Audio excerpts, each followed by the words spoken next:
我要有钱的话，我也不能等。有钱就不找老伴了。那说实话，你拿那个当小姑娘呢。 How intense can elderly blind dates get? A 70-year-old woman, with no money and no home, just wanted to find a partner to take care of her in old age, which made the old man so angry that he snapped back immediately. Do you still think you're 18?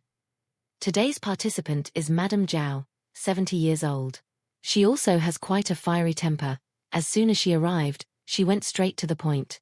直疼直热的人呗，身体好的，身体好的，有老板的。 So, what she really wants is to find an elderly man who has money and can take care of her. They asked, "Do you have any expectations regarding the gentleman, the suitor?" She replied, "No, none. We'll see, it depends on fate." The lady's mindset is actually quite positive. She believes it's all a matter of luck. If she finds someone suitable, they'll live together. If not, she'll just try again next time. Since she was in a hurry, the matchmaker didn't waste any time and quickly introduced the candidate, Mr. N, 79 years old, who receives a monthly pension of 2,800 yuan. But when the time came to meet the lady, the old man hesitated and asked, 然后咱们就去见一见面，行不行？行，可以。可以啊。要是一点儿不想嘛，不太对。但是你在这个岁数了，你还想啥了？ The old man actually really wanted to find a companion to live with. He didn't want to spend the rest of his life alone.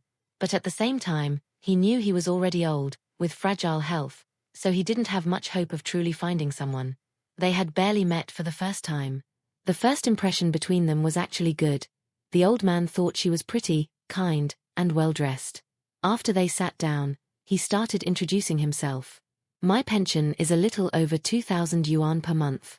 If you and I end up together, that's what I have, just that money. He knew that at his age, there was no point in pretending or making things up. He was direct and honest about his financial situation. The lady didn't hide anything either. I don't have children to take care of me, no house, nothing. I don't have insurance or savings. In other words, she was basically telling him, I'm looking for a partner who can support me. And she even added, my hearing isn't very good either. Everything revolved around money, one topic after another. The old man tried to make small talk, but she commented, it seems the sound is better on that side. The old man, quick-witted, replied loudly, what? I didn't hear you well, my hearing in this ear is bad. The other one's fine, but this one doesn't hear anything.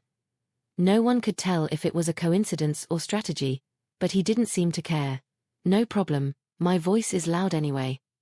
But the lady didn't like people who talked loudly, so they switched seats, and she took the opportunity to raise her own voice.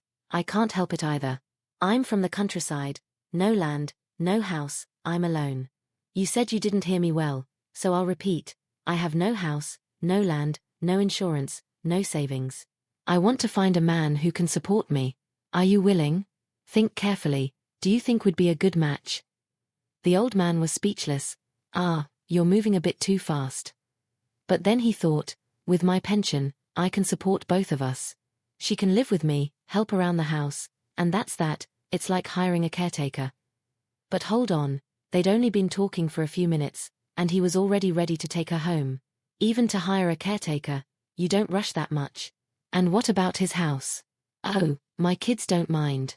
If we get along, she can live with me.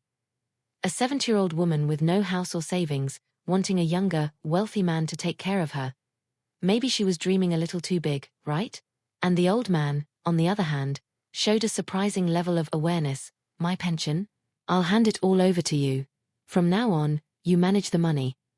Upon hearing that, the lady got excited. Now that's how you talk. I like that.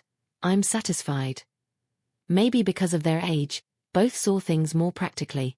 The lady was straightforward. She had nothing, she just wanted someone to take care of her. And surprisingly, the old man was even happier. That's what I like, people who tell the truth, no sugarcoating. But wait, what was going on here?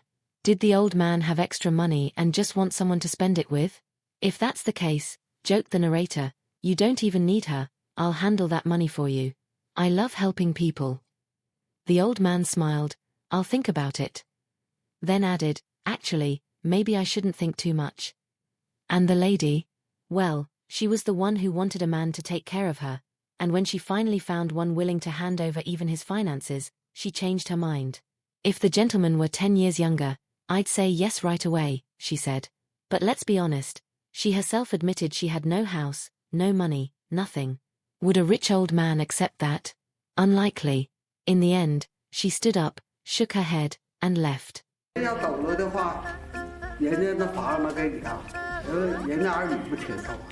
This time, the suitor was Mr. Wei, 64 years old. He receives a monthly pension of 2,200 yuan, not as good as the previous old man's, but in terms of age, he fit the lady's requirements perfectly. The woman, with her impatient temperament, started the date being very direct.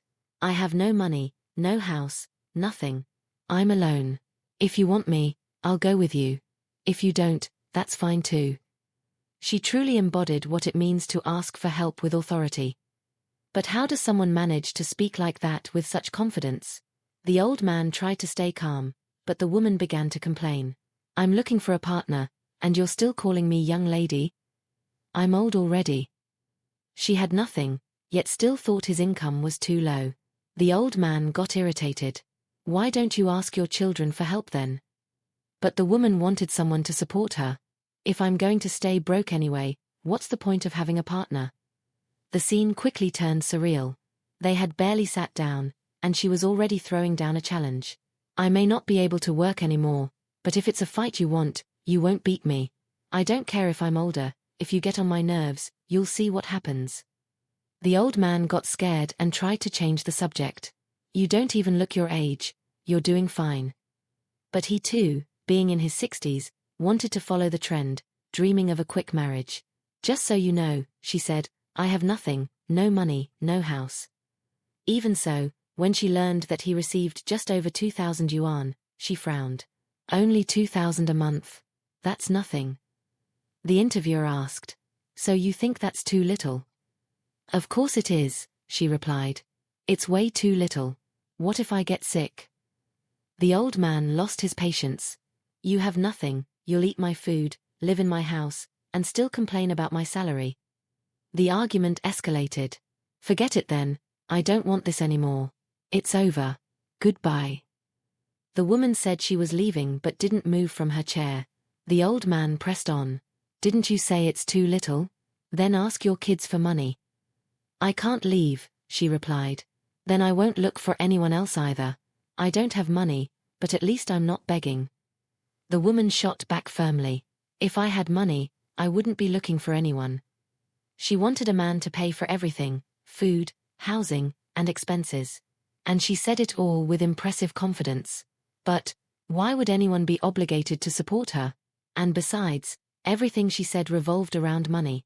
As if love were nothing more than a financial transaction. The old man began to feel uncomfortable. You didn't come here to talk sincerely, you just came to see who could pay your bills. The woman responded. I don't want anyone's property. I know your children wouldn't accept that.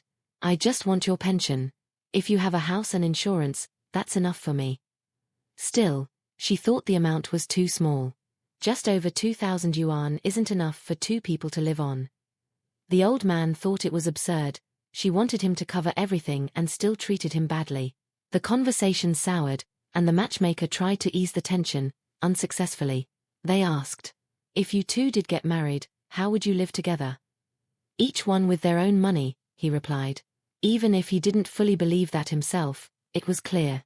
He didn't want to keep talking anymore. And the woman realized it too. There's no point in continuing this, she said, irritated. The more we talk, the less sense it makes. Later, the old man whispered to the matchmaker. She talks too harshly, she's rude. And I didn't even complain about her age. And I didn't complain that you have nothing, she snapped back. In the end, the two couldn't stand each other anymore. And the date, of course, ended in failure. That's the end of today's episode. See you next time, with more surprising stories. Sometimes watching these elderly blind dates feels like looking into a comic mirror of life, tragic and funny at the same time. The 70-year-old woman demanding to be taken care of, and the old man who still believes in taking care of someone, despite having little, are just two sides of the same loneliness. Both are searching for something that no longer exists, a romantic idea of old-age companionship where love is simple and life together is a form of emotional and material security. But let's be honest, that ended a long time ago. Today, even people in their 20s barely believe in relationships, imagine at 70.